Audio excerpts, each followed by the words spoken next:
Character design is a powerful skill that, when done correctly, makes an unforgettable story through the people and the creatures within it. In this video, I'm taking us into my world building project and how I created 2 new character designs inspired by the sun and the ocean. Welcome back to Animus, a vast realm of magic, monsters, and advanced technology. Today, I introduce the lore and the design to some of my world's most powerful forces of nature, the mysterious and imposing elementals. To understand the elementals, we'll first need to understand how the concept of magic works in my world.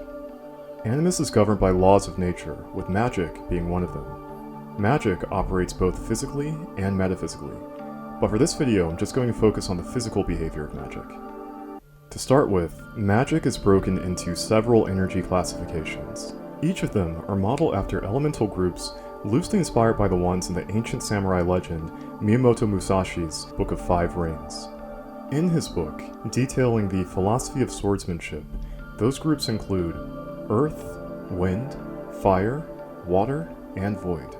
For my project's universe and its magic system, I created several new additions of my own, including Light, Lightning, and a more obscure classification known as Digitas.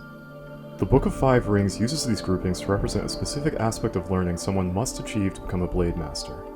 Similar to Musashi's Book of 5 Rings, in my world-building project's book, Kinnick's Volume 1, each element has a symbolic purpose for the main character's growth progression in the adventure, but that's a topic for another video. In the world of Animus, these elements express how magic is used, thanks to their corresponding particles throughout the atmosphere, called elementa. Elementa are essential to how magic and spells are created, but is most concentrated in powerful metaphysical artifacts distributed around the world, known as elemental cores, or cores for short. Protecting each core is a physical manifestation of that magic element, known as an elemental, our main feature for today's deep dive. If you like content like this, please be sure to like and subscribe to my channel for new releases. Today we're shooting for over 1,500 additional watch hours to unlock new features to sell like merchandise and books to viewers like yourself. With that being said, back to the video. Elementals take a form of towering giants, creatures existing between the physical and metaphysical planes. They represent some of my world's unique forces of nature, created by the goddess Mithra. Elementals range in behavior from wild and primal to sentient and self-aware, each boasting immortality along with some of the broadest ranges of elemental magic capabilities in the world. Their life cycle is unusual, with a birth, death, and reincarnation process that lasts every several hundred years. Because Animus is home to 7 types of conventional magic groupings and 7 elemental cores, traditionally there's been a total of 7 elementals in existence at each time.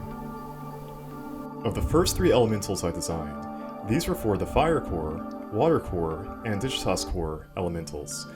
In this episode, I'll only be introducing the first 2, however. Starting with the first elemental of the video, Asteros. Asteros, also known as the Infinite Burning Flame, or the Elemental of Fire, resides within the continent of Falls Terria, to the southwestern region of Animus. Asteros takes the form of a fairly humanoid giant, situated atop of a pointed stone base. Its upper body is made of magma, with a stone head resembling a symbolic depiction of a sun. Asteros is an elemental behaving as the primal guardian to its respective element of fire, with an aggressive predisposition. I created its towering height to be both equally impressive and intimidating for any opponent who would dare challenge it. As to why someone would want to challenge this entity in a fight, the general answer is that they wouldn't, unless they're willing to risk instant incineration. However, the non-conventional reason for why somebody would want to challenge this would be to gain access to the Fire Core, an extremely difficult task for even the strongest of warriors in my world. I modeled Asteros after several inspirations, both from Japanese folklore and nature. Perhaps one of the most obvious is the entity's solar and cosmic-like themes. Ultimately, I wanted an entity that captured the image of the sun and its profile. I translated rays of lights into arrows protruding outward from 2 sets of halo rings. These are signature features to elementals in the universe of Animus because of their symbolic association with the divine. A pointed crown encircles Asteros' head, further alluding to this. On the topic of my design choice for the head, I wanted to create a visage that was emotionless, cold, and difficult to read. This fit the unpredictable nature of Asteros upon those unlucky enough to encounter it. I looked to visuals found in Japanese historical art, specifically those of Tengu Mask, Dogu, and Jizo statues. You'll see these similarities in areas like the eyes, nose, and shape of its head.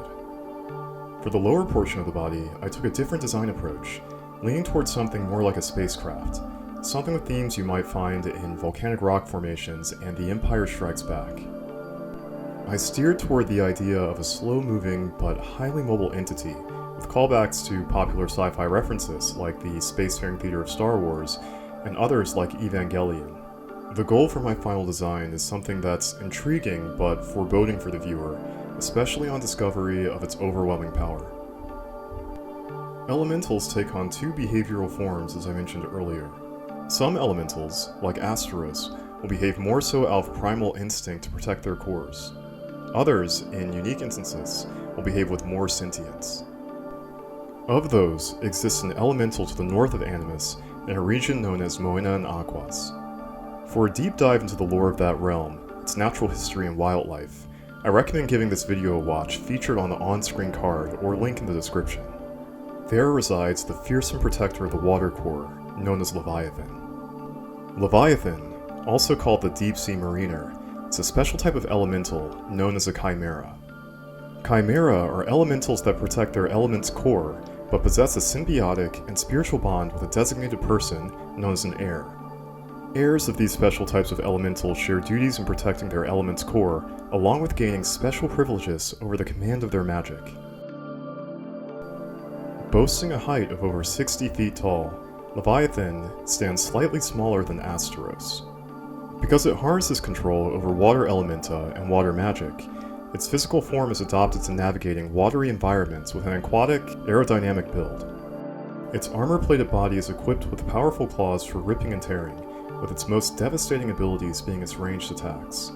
Leviathan can employ devastating beams of highly pressurized water to cut and freeze landscapes along with any adversary which would dare confront it. The concept for Leviathan was the second design I made for my world's elementals, dating its beginnings as early back to 2006, which were recently revised in 2022. Leviathan takes physical inspiration from depictions of dragons explained in traditional Western folklore, specifically those of wyverns and drakes. I took those influences and modified them into an aesthetic that was one part industrial and the other part natural. Elementals, in my world, personify nature and its magic systems, serving as formidable forces and enigmatic beasts. So far, I've presented a total of 2 out of 8 designs for my world's entities known as elementals. More will be revealed in the future of my world building project and its story, Kinix. If you like this content, I'm happy to announce that there's much more to watch in my world building playlist called The World of Animus, where I walk you through the realm of my world building project and much more. This is one of many parts of a greater project I'm making public. To learn more, follow me on the channel and leave comments in the description with your questions and thoughts on the video. You can also reach out to me on my channel's email to get in touch with me about any creative inquiries, and I'll respond as soon as possible. That's all for today, and until next time, cheers.